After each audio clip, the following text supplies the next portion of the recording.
మానవ సహాయం చందమామ కథ. ఒకప్పుడు మలయ తీరంలో ఒక యోధుడు ఉండేవాడు. అతని సాహస చర్యలు, అద్భుత పరాక్రమము గురించి దేశదేశాల వాళ్ళు కథలు చెప్పుకునేవారు. ఒకనాడు అతను సముద్ర తీరాన పచారులు చేస్తుండగా ఒక మహాకాయుడు సముద్రంలో నడుస్తూ అతని కేసి వచ్చాడు. ఆ మహాకాయుడు ఒడ్డుకు వచ్చాక యోధుడు అతన్ని పలకరించి, ఎవరు నువ్వు, సముద్రం దాటి ఇటుగా ఎందుకు వస్తున్నావు అని అడిగాడు. నేను మహాకాయ ద్వీపం నుంచి వస్తున్నాను. మా రాజుగారు యోధుడికి ఒక కబురు చెప్పమని పంపారు అన్నాడు ఆ మహాకాయుడు.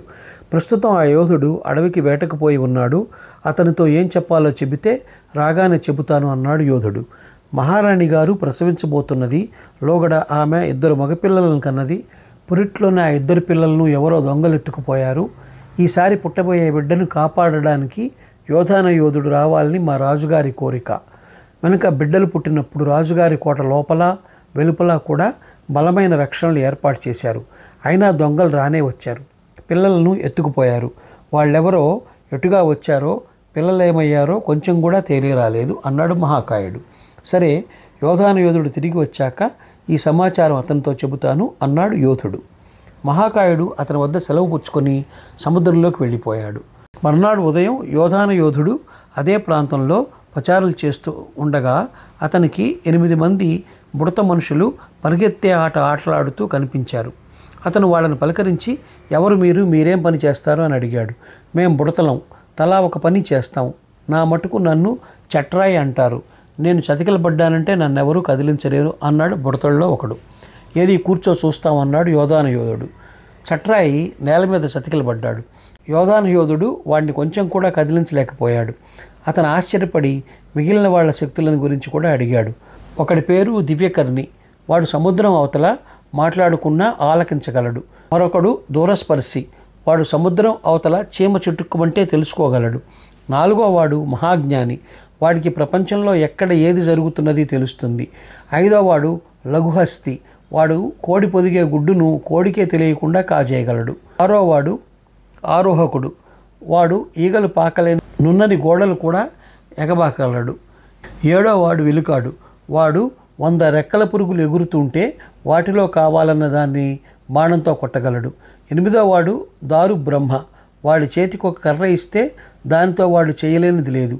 బేష్, ఒక ఓడ తయారు చేయాలంటే నీకెంతకాలం పడుతుంది అని యోధుడు అడిగాడు. నువ్వు ఒక్కసారి గుండ్రంగా తిరిగేటంతసేపు అన్నాడు దారు బ్రహ్మ. యోధుడు నిలబడిన చోటనే ఒక్కసారి గుండ్రంగా తిరిగాడు. అతని వీపు సముద్రం కేసి ఉండే క్షణంలో దారు బ్రహ్మ ఒక కర్రపుల్లను సముద్రపు నీటి మీదకి విసిరాడు. యోధుడు మళ్ళీ సముద్రం కేసి తిరిగేసరికి ఒక పెద్ద ఓడ సిద్ధంగా ఉన్నది. నేను సముద్రం మీద మహాకాయుల దీవికి వెళ్ళబోతున్నాను. మీరంతా నా వెంట వచ్చి నాకు సహాయం చేస్తారా అని యోధుడు బుడతలను అడిగాడు. సహాయం చేస్తాం. తూర్పు దేశాలలో మాకు తెలియని విషయం లేదు అన్నారు వాళ్ళు. యోధుడు 8 మంది బుడతలను ఓడలో ఎక్కించుకొని ప్రయాణమై త్వరలోనే మహాకాయులుండే దీవిని చేరారు.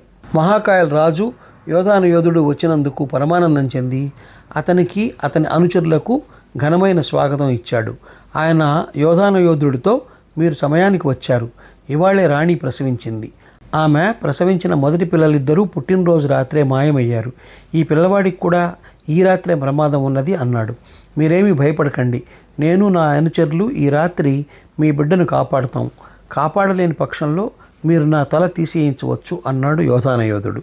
రాజభవనంలో మంచి ఇనుపెట్టె లాంటి గదిని చూసి అందులో చంటి బిడ్డను 2 దాదులను ఉంచి యోధుడు అతని అనుచరులు కాపు ఉన్నారు.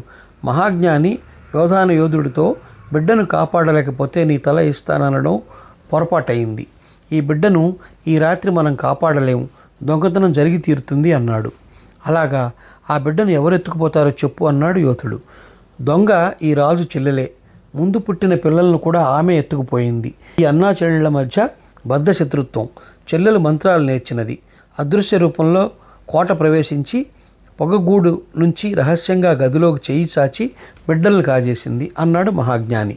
ఆ మాట వింటూనే చట్రాయి పొగగూడు కింది భాగంలో చితికిలబడి ఆ పొగగూడుకుండా చేయి పెట్టిందో ఆ చేతిని మరి తీసుకోలేదు అన్నాడు. అందరూ ఎవరి స్థానాల్లో వారు కూర్చున్నారు. అర్ధరాత్రి దాటాక దివ్యకర్ణి మహాకాయ మహారాజు చెల్లెలు తన కోట నుంచి బయలుదేరుతున్నది. మొదట దొంగిలించిన పిల్లలిద్దరినీ జాగ్రత్తగా చూసుకోమని తన నౌకర్లతో అంటున్నది అన్నాడు. ఆమె తన ఇంటి కప్పుకుండా పైకి వస్తున్నట్టున్నది. ఆమె ఇంటికి ద్వారాలు గవాక్షాలు లేవు. ఆమె కోటగోడలు గాజులాగా నున్నగా ఉన్నాయి అన్నాడు దూరస్పర్శి. కొంచెంసేపు అయ్యాక దివ్యకర్ణి వచ్చేసింది. కాపలా వాళ్లకు కనబడకుండా కోటలోకి జొరబడింది అన్నాడు. మరికొద్ది క్షణాలలో పొగగూడకుండా ఒక నల్లని చెయ్యి కిందికి దిగి రాసాగింది. అది కంటపడగానే చట్రాయి చప్పున ఆ చేతిని పట్టేసుకున్నాడు. చెయ్యి తీవ్రంగా పెనుగులాడింది. కానీ ప్రయోజనం లేకపోయింది. చివరకు చెయ్యి ఊడి వచ్చేసింది. చట్రాయి ఆ చేతిని గదిలోకి లాగేశాడు.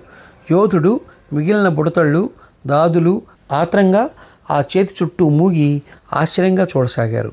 వాళ్ళందరూ ఆ సందడిలో ఉన్న సమయంలో రాక్షసి తన రెండో చేతిని గదిలోకి పెట్టి ఉయ్యాల తొట్టిలో ఉన్న పిల్లవాడిని కాజేసి తీసుకుపోయింది.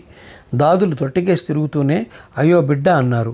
మనం ఓడలో ఎక్కి పారిపోవడం మేలు. తెల్లవారుగానే ఈ రాజు మన తలలు తీసేస్తాడు అన్నాడు బుడతళ్ళు. ఎందుకు పారిపోవడం? ఆ రాక్షసి వెన్నంటిపోయి రాజుగారి 3 బిడ్డలను తీసుకొద్దామన్నాడు యోధానయోధుడు. అందరూ కోట బయటికి వచ్చి తమ ఓడలో రాక్షసి ఉండే తీరానికి చేరారు.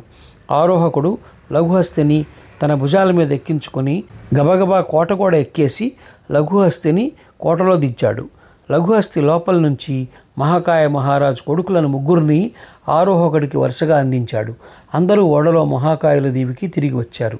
వారింకా చేరకముందే రాక్షసి పిల్లలు మాయం కావడం తెలుసుకుని ఓడను వెంబడించి రాసాగింది. ఆమె ఎంత దూరంలోకి వచ్చినది దూరస్పర్శి ఎప్పటికప్పుడు చెబుతూనే ఉన్నాడు. చూపు మేరలోకి రాగానే వెలుకాడు బాణం వదిలి ఆమె నుదుట ఉన్న ఒక్క కంటిని కొట్టేశాడు.